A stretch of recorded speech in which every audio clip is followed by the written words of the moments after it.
बेलपत्र का जो विधान बताया कि बेलपत्र 9 जगह पर चढ़ाने पर भगवान शंकर अधिक प्रिय होकर प्रसन्नता का भाव रखकर वर देते हैं। उसी तरह शमी पत्र का महाराज लिंग पुराण के अंतर्गत और नर्मदा पुराण के अंतर्गत दोनों में शमी पत्र की पत्ती का बड़ा व्याख्यान है। तो हमारे जो शास्त्र कर रहे हैं, हमारे यहाँ जो पुराण वर्णन कर रही है, नर्मदा पुराण, लिंग पुराण, शिव पुराण, ये जो वर्णन कर रही है वो व्याख्यान कर रही है कि शमी पत्र की जो पत्तियां होती हैं उन पत्तियों को 41, 31, 21, 11 इसमें 3, 5, 7, 9 का भाव नहीं है। इसमें 3, 5, 9, 7 का भाव नहीं, इसमें सीधे 11, 21, 31, 41, 51 ये पत्तियों को लेकर हस्तकमल की मध्यस्थ भाग में रखकर, हस्तकमल की मध्यस्थ भाग में उसको रखकर, दूसरा हस्तकमल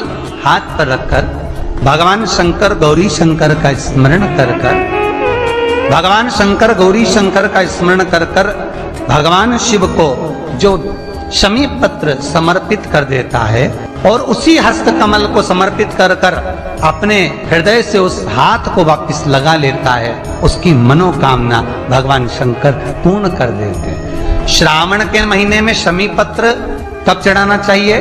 तो कहा जब श्रावण के महीने में प्रदोष पड़े। शनि प्रदोष तो अब की बारी आ रही है, परंतु जब श्रावण के महीने में प्रदोष पड़े और श्रावण के महीने में जब प्रदोष पड़े तो शमी पत्र को हस्त कमल में लेकर 21 हो, 11 हो, 31 हो, 41 हो, ऐसा भाव रखकर हृदय चित्त रमाकर उसको समर्पित कर। कल मंत्र आपको बताया था, पुरुष ओम नमः शिवाय बोले और नारी नमः शिवाय ओम बोले। स्त्रियों को ओम नमः शिवाय बोलने की अपेक्षा नमः शिवाय ओम बोलने पर फल की अधिक प्राप्ति। 21 दुर्वा के 108 बंडल बना लो।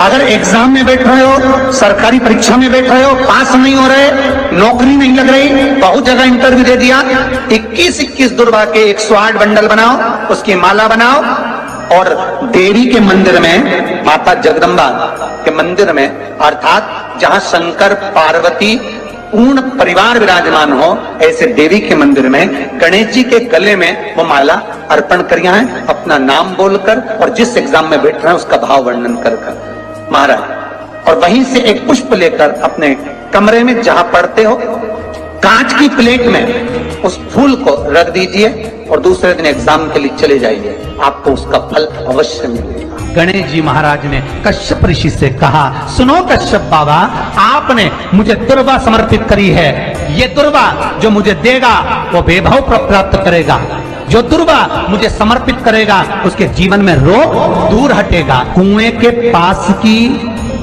सफेद दुर्वा, यदि 41 दुर्वा प्रत्येक बुधवार को गांठ लगाकर गणेश जी को समर्पित कर कर वापिस उठाकर उस दुर्वा को खाली पेट, आपके घर में भी गणेश जी होंगे, उनको समर्पित करो, खाली पेट इस दुर्वा को केवल चबा चबा कर खा लो और आधे घंटे बाद पानी को पी लो। बुधवार की बुधवार 5 बुधवार करना, गणेश जी को चढ़ाना, सफेद दुर्वा को गणेश जी को समर्पित कर कर चबा चबा कर खाना। उदर की प्रॉब्लम, जो भी मसा आदि की प्रॉब्लम होती है उदर से जुड़ी हुई होती है, जिस चीज से जुड़ी होगी, पेट की जितनी प्रॉब्लम होगी, आपको जितनी भी प्रॉब्लम होगी वो सारी 5 बुधवार करना, छठे बुधवार को जरूरत ही नहीं पड़ेगी। पत्र में भी अगर आपकी कोई कामना है, आपकी अगर इच्छा है, आपका मन है तो जगत जननी की आराधना करो। पति और पत्नी में अगर क्लेश है तो जगदम्बा के मंदिर में मक्खन चढ़ाओ, प्रेम बढ़ जाएगा। आपको लगता है कि पति कोई अन्य स्त्री से लगा हुआ है या परिवार टूट रहा है, तलाक तक पहुंच गया है, तो माता के मंदिर में आप ध्वजा लगवाइए, उस ध्वजा पर मक्खन लगाकर लगवाइए, आपको लाभ मिलेगा। महाराज, यदि आपको लगता है कि बच्चे बहुत ज्यादा अपशब्द बोल रहे हैं, मुंह चला रहे हैं और प्रेम नहीं रख रहे, तो माता के मंदिर में लाल पुष्प, लाल चंदन और लाल चूड़ी माँ को समर्पित करिए, प्रेम बढ़ेगा।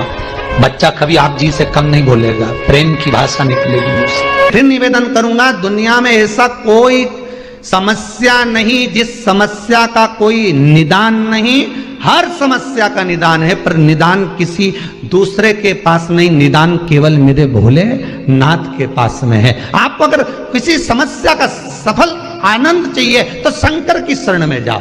आपको सीहोर आने की भी जरूरत नहीं है, आपको हमसे मिलने की जरूरत नहीं है, आपको पंडित प्रदीप मिश्रा के पास नहीं आना, आपको किसी बाबा जोगी के पास नहीं जाना, आपको किसी के बेल भभूति लेने नहीं जाना, आपको तो शिव के पास जाना। जो शंकर की वस्तु है उसको स्वीकार करो, बस शंकर की वस्तु को स्वीकार करना चालू कर दीजिए। शिव महापुराण की कथा तो यहां तक कहती है, यहां तक वर्णन कर रही है, जिस व्यक्ति की नौकरी नहीं लगती, सर्विस नहीं लगती, हर जगह पर अप्लाई कर रहा है, बार बार इंटरव्यू देने जा रहा है, लगातार उसको अगर फलता प्राप्ति नहीं हो रही है तो धतूरा ढूंढो। धतूरा कहीं बाजार में नहीं मिलेगा, किसी वृक्ष से धतूरा तोड़ लिया, कुछ मत चढ़ा, तू शंकर जी के मंदिर में जाकर तेरा नाम और गोत्र बोल और शिव जी को धतूरा चढ़ाना चालू कर दे और बाबा से विनती कर, धतूरा चढ़ाना चालू कर। अब धतूरा कोई बहुत कीमती होता है क्या? बहुत पैसे का मिलेगा क्या? कहीं पे भी मिल जाएगा। धतूरा तोड़ और चढ़ा शंकर जी को। रोज नियम बना ले कि एक धतूरा मैं शंकर जी को चढ़ाऊंगा, प्रतिदिन चढ़ाऊंगा, शिव जी से जाकर निवेदन करूंगा प्रतिदिन।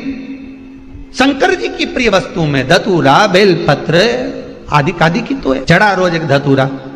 कोई विशेष परीक्षा है आपकी, आप चाहते हो कि इस परीक्षा में मैं पास हो जाऊं और बहुत जरूरी है मेरा पास होना, मैं बहुत बार दे चुका हूं, बहुत बार दे चुकी हूं, तो प्रयास करना।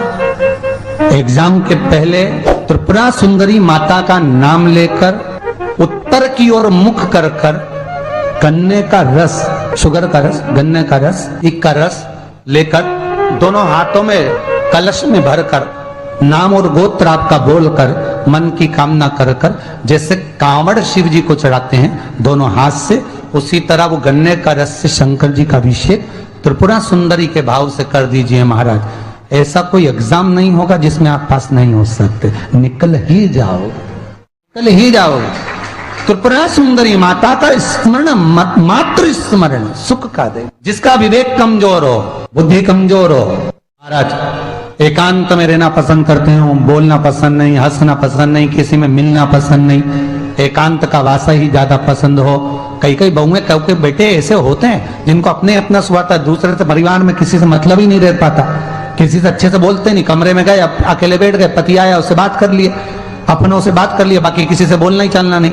तो उसके लिए भी गन्ने का जो रस होता है महाराज, गन्ने का जो रस होता है, उस रस में सफेद तिल्ली को पीस कर जो व्यक्ति का स्वभाव अपने को सुधारना है, सब में मिलनसान करना है, तो शंकर भगवान के शिवलिंग के बीच में जो अशोक सुंदरी का स्थान होता है, वहां पर उस जल को चढ़ा दिया जाता है, उस रस को समर्पित करा जाता है। एक कार्य और है महाराज, कोई फैक्ट्री, कोई दुकान, कोई व्यापार, कोई व्यवसाय या कोई ऐसी जगह जहां आपको फल ही नहीं रही है, आप बड़े दुखी हो गए यहां आए जब से या इस मकान में रह रहे हो तब से, तो एक कटोरे में जो ईख होता है, गन्ना होता है, उसको छील कर उसके 11 टुकड़े, 11 बेलपत्र, 11 शमी पत्र घर के किसी भी स्थान पर रख दीजिए और उसको रखने के बाद बेलपत्र के पेड़ के नीचे इतना सा खड्डा खोद कर उसको दाब दीजिए, उसमें मिट्टी डाल दो और थोड़ा सा जल उस पर समर्पित कर कर आ जाओ। 3 दिन बाद जाकर उसी स्थान की मिट्टी को लाकर घर में डाल दीजिए। जो स्थान पर आपको लगता है कि ये भूमि अच्छी नहीं है, यहाँ पर सफलता नहीं मिल रही, यहाँ तकलीफें ज्यादा है, रोग ज्यादा है, बीमारी ज्यादा है, वो भूमि सफलता देना प्रारंभ कर देती है, कार्य की उन्नति कराना प्रारंभ कर देती है। पर जितने भी उपाय हैं ये त्रिपुरा सुंदरी के ही नाम से हैं। ऐसे उनका आज तक हनुमान चालीसा पढ़ना नहीं है, आज तक कोई चालीसा, चाहे गायत्री चालीसा हो, लक्ष्मी चालीसा हो, शिव चालीसा हो, पढ़ना ही नहीं आती, बस बैठ गए भगवान के सामने और पढ़ लिया आसन लगा के। नहीं नहीं नहीं, चालीसा पढ़ने का भी एक नियम है। अगर कोई लक्ष्य लेकर पढ़ रहे हो तो उसका एक नियम है, पूरी जिंदगी पढ़ते रहोगे तो भगवान की प्राप्ति नहीं है। पर लक्ष्य लेकर अगर पढ़ा है आसन से, जिस भगवान की चालीसा पढ़ रहे हो उसकी मूर्ति या उसका फोटो आपके सामने होना चाहिए। एक घी का दिया, अगर हनुमान चालीसा पढ़ रहे हो तो या तो घी का दिया जलाओ, वो भी गाय के घी का हो, भैंस के घी का मत जलाना, हनुमान जी कभी प्रकट नहीं होंगे भैंस के घी से। घी का दिया लगाइए अगर चालीसा का पाठ कर रहे हो हनुमान जी का। और बहुत ज्यादा संकट है, बहुत ज्यादा परेशानी है तो हनुमान चालीसा का पाठ करो तो तिल्ली के तेल का दिया लगा, काली तिल के तेल का दिया तिल का तेल कर दिया। हनुमान जी के सामने आसन बिछाकर बहुत तकलीफ है तो 3 पाठ प्रतिदिन करो और एक आसन से जितने समय 9 बजे अगर आप बैठते हो पाठ करने तो 9 बजे ही बैठना। 11 दिन तक प्रतिदिन 3 पाठ रोज करो। एक पानी का लोटा, कलश, तांबे का जल अर्थात तांबे का लोटा हो, स्टील का लोटा हो, तुम्हारे पास जो कलश हो उसमें जल भरकर एक सिक्का उसमें पटक कर, एक लौंग पटक कर प्लेट से ढक कर रख दो और प्रतिदिन बस टाइम पर बैठकर पाठ करो। 11 दिन पूर्ण होंगे, जिस कामना से आपने पाठ करा है बस वो सिक्का, वो लौंग कलश में से निकाल लो, जल का आचमन करो और जिस काम के लिए करा है वो जल उस प्रयोग में ले लो। उस प्रयोग, किसी से बात करने जाना है तो वो जल पी कर जाइए, कोई से हाथ मिलाना है तो वो सिक्का, वो लौंग अपने हाथ में रखिए। अब जब जीवन में कहीं समस्या खड़ी हो जाए, कहीं बहुत विकट समस्या है और कोई हल ना मिल रहा, तब जिस शिव मंदिर में आप आराधना करने जाते हो, पूजन करने जाते हो, अर्चना करने जाते हो, उस शिव मंदिर के पास में कहीं बेलपत्री का वृक्ष ढूंढो और उस बेलपत्री के वृक्ष के नीचे केवल आप जाकर एक मूंग का दाना या एक चावल, वहीं पर जो कंकर पड़ा हो उसी कंकर को शिव मानकर आप समर्पित कर लोटा भर के जल समर्पित कर दो। आपको ये नहीं कि माला पकड़ कर बैठना, आपको ये नहीं कि मंत्र का जाप करना, आपको ये नहीं है कि आपके मंदिर में जाकर बैठ जाओ। आपने जल चढ़ा दिया, शिव से डायरेक्ट जाकर कह दिया कि मेरी ये समस्या बड़ी विकट है, उसको निवारण आज ही होना है। आप बाबा पर छोड़ दो, 3 घंटा 2.5 घंटा लगेगा, मेरा शंकर उसको सुधारने में लग जाएगा, पक्का है वो सुधार। जैसे ये शिवलिंग है, ठीक है, और ये बेलपत्री को अपन ने शंकर जी पे चढ़ाया, इसी तरह चढ़ाते हो ना आप लोग, शिव जी पे चढ़ाया। पहले इससे प्रथम वाली कथा में कहा था जब विशेष कोई कार्य होता है तो बीच वाली बेलपत्र पर शहद लगाकर बाबा पर उसको लगाकर जाया जाता। अब जिसके घर में क्लेश ज्यादा होता हो, महाराज बहुत क्लेश, मतलब कुछ ना कुछ बात पर झगड़ा चल ही रहा हो, क्लेश हो ही रहा, बहुत तकलीफ चल रही, कभी बहू रूठे, कभी सास रूठे, कभी पति रूठे, कभी पत्नी रूठे, जरा जरा सी बात में एक पानी गिर गया उस पे विवाद, बच्चों को कुछ कह दिया उस पे विवाद। तो ये जो बेलपत्री की ये जो भाग होता है, इस बेलपत्री का जो डंडी का जो भाग, क्यों? हेलो दोस्तों, श्री शिवाय नमस्तुभ्यम। हमारा वीडियो पसंद आए तो लाइक करें, शेयर करें एंड सब्सक्राइब करें। धन्यवाद।